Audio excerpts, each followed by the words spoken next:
पहले चारधाम यात्रा में बदइंतजामी, फिर उत्तरकाशी के सहस्त्रताल हादसे में 9 ट्रैकरों की मौत, और अब जंगल की आग में 4 वनकर्मियों का जिंदा जल जाना। पिछले 3 महीनों के अंदर प्रदेश में इन तमाम घटनाओं के बाद उत्तराखंड, जिसे पर्यटन प्रदेश भी कहा जाता है, जब ऐसी तस्वीरें नेशनल मीडिया में दिखाई गई हैं तो उसका सीधा असर प्रदेश की छवि और यहाँ के रहने वाले लोगों की रोजी रोटी पर पड़ा है। इन सब मामलों को अगर बेहद बारीकी से देखें तो यही समझ में आता है कि प्रदेश के इन सभी मामलों पर काबू पाया जा सकता था या इन घटनाओं को होने से रोका जा सकता था अगर प्रदेश के सरकारी सिस्टम के पास कोई स्पष्ट नीति, कोई पॉलिसी या कोई ठोस प्लान इसको लेकर होता। सबसे पहले बात चारधाम यात्रा की। हर साल ये यात्रा होती है, हर साल सरकार को ये भी पता होता है कि हर यात्रा नया रिकॉर्ड बना रही है, तो फिर इसको लेकर इंतजाम तब क्यों किए जाते हैं जब बद इंतजामी की तस्वीरें सरेआम हो जाती हैं। इस साल यात्रा को रेगुलेट करने के लिए प्राधिकरण बनाने की बात सरकार कर रही है। यही काम वो पहले भी कर सकती थी। हर स्थिति से निपटने के लिए ट्रैफिक प्लान पहले ही तैयार क्यों नहीं किया जाता। यात्रियों को तो इससे तकलीफें हुई, इसके साथ ही स्थानीय लोग भी कई घंटों जाम में फंसे रहे और परेशान होते रहे। यात्रा के शुरुआती दौर की तस्वीरें और उसके बाद आनन फानन में सरकार के लिए गए फैसलों ने स्थानीय लोगों के रोजगार पर भी असर डाला।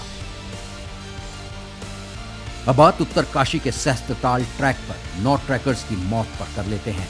कहा जा रहा है बेहद ठंड की वजह से यहां ट्रैकरों की मौत हो गई। इसके साथ ही एक तर्क प्रशासन की तरफ से यह दिया जा रहा है कि ट्रैकर 70 साल या उससे ज्यादा उम्र के थे। इसके बाद ट्रैकिंग कंपनी पर एफआईआर भी दर्ज की गई।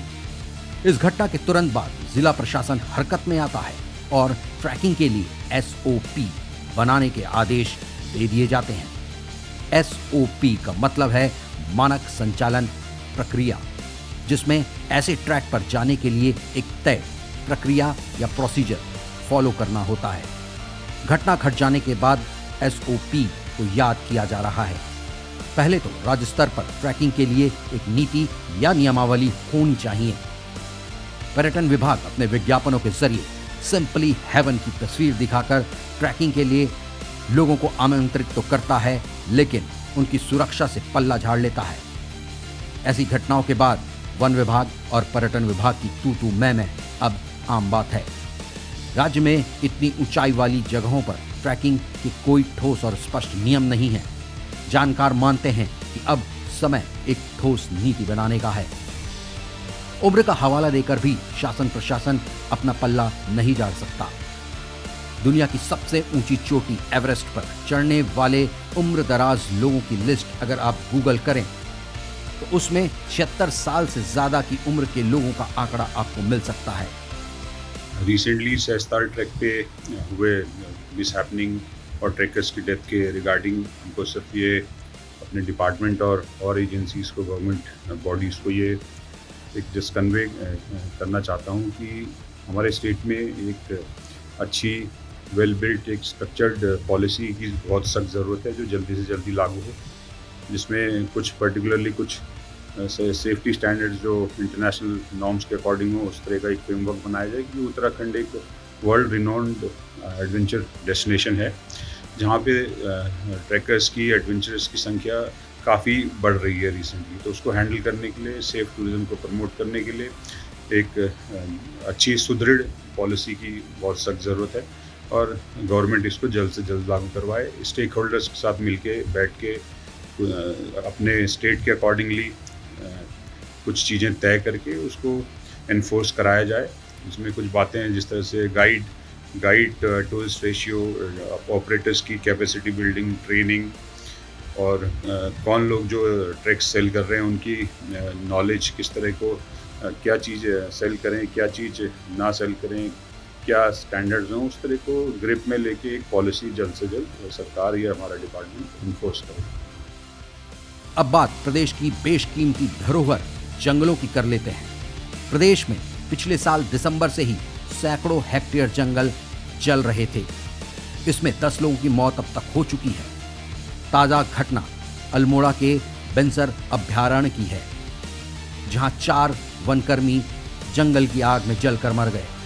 ये हाल तब है जब सुप्रीम कोर्ट ने सरकार को 15 मार्च के दिन फटकार लगाते हुए पूछा था कि वन कर्मियों को उचित संसाधन क्यों नहीं दिए जा रहे हैं। और उसके कुछ ही महीनों बाद अब अल्मोड़ा में 4 वन कर्मियों की मौत की खबर आती है।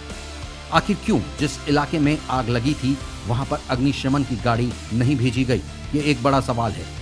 वनकर्मी और उनका वाहन किसी घने जंगल या किसी दुर्गम घाटी में नहीं जले, बल्कि व्यस्त रहने वाली पक्की सड़क पर उनके साथ ये हादसा हुआ। ये इशारा करता है कि हमारी तैयारियों में खोट है। ये सारी घटनाएं लगभग 3 महीनों के बीच हुई। उत्तराखंड ऐसा प्रदेश है जहां लोगों की आर्थिकी टूरिज्म पर आधारित है। ऐसे में इन घटनाओं से प्रदेश की गलत तस्वीर दुनिया के सामने पहुंच रही है और इसकी बड़ी वजह सरकार की अधूरी तैयारियां हैं। सरकार का सिस्टम हैंग होता हुआ नजर आ रहा है, जिसे जल्द से जल्द रिफ्रेश करना होगा, वरना एक बड़ा क्रैश राज्य में हो सकता है, जिसका खामियाजा आम जनता को भुगतना पड़ेगा।